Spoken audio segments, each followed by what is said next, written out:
Australia's largest silver and indium project is being driven forward. And here to give us the latest details is the Managing Director of Iltani Resources, Donald Garner. Donald, it's a pleasure to see you again. How are you? Hey Shay, I'm good. How are you? Good. I'm always happy when we're talking about rigs getting out hunting for silver and the little-known indium. Now, I want to kick off with your most recent announcement where you talk about one of your wheeled rigs, which was different to your track rig, getting outside the area of Orient and testing regional targets. Mate, what does this mean and what does this program look like? Previously, we had two RC rigs at Orient, one track-mounted, one wheel-mounted. The holes that the wheel-mounted rig can drill have been completed. So we've sent the rig out to test some regional targets. So it's testing the Boonmoo Epithermal target, Union Jack and Boonmoo Bonanza. So 5 holes into Boonmoo Epithermal, 3 into Union Jack, and 2 into Boonmoo Bonanza.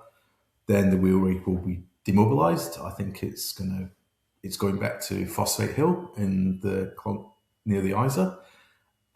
And we'll keep on. The track rig is continuing to drill at Orient. I think it's got about another 30 odd holes left in the current program.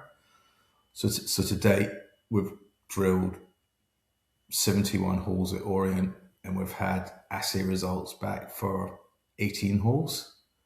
So there's 50 odd holes sitting in the assay lab in Townsville pending assay, shall we say. Well, way to shake up the order of this interview, Donald. Let's talk about those assays. You've got 53 sitting in the lab, mate. Why is that? Firstly, the labs are busy. Commodity prices are high, so everyone's active. You know, we've come out at the end of the wet season in Northern Queensland, so again, everyone's active. And previously, there was 3 assay labs in Townsville: SGS, ALS, and Intertech. Unfortunately, SGS closed, so the workload from SGS has gone to the other labs, so hence the other labs are busy.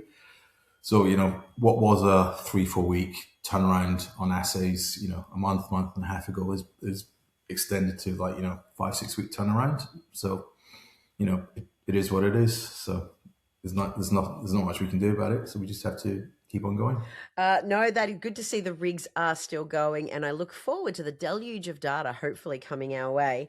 Let's just bring this back on track, much like one of your rigs. I noticed that you've also recently applied for tenure around the Herberton Project.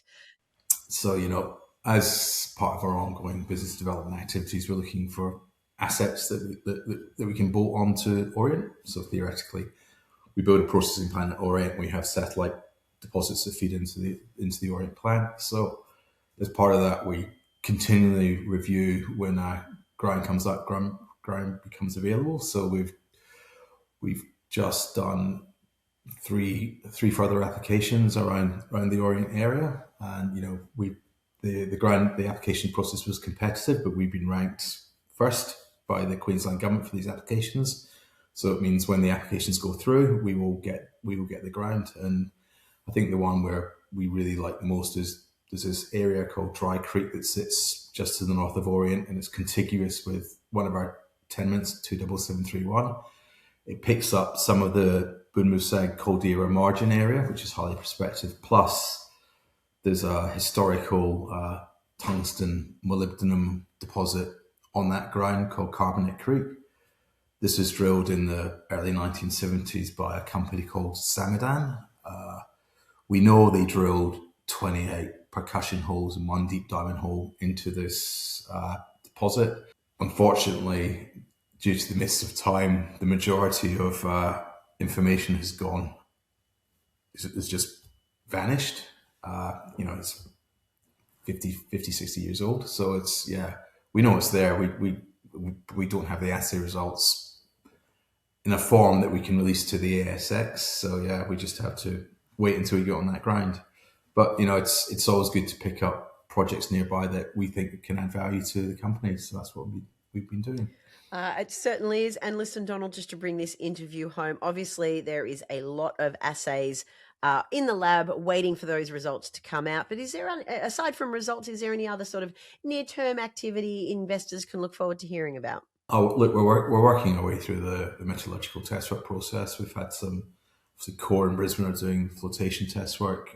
We've had some samples go down to Tommer for ore sorting. So when we get some progress on that, we'll announce that to the market. We are also putting in place the permits and the clearances to go and drill Isabel and Isabel Extended, which are our high grade deposits near Herberton. So we've made good progress on that. So hopefully we'll be on the ground there and drilling in a couple of months' time as well. So yeah, we are doing the best we can. But yeah, sometimes two steps forward, one step back, but we're heading in the right direction. You absolutely are. Listen, Donald, thank you so much for your time today, and I look forward to the next update. Yeah, no worries. Thank you.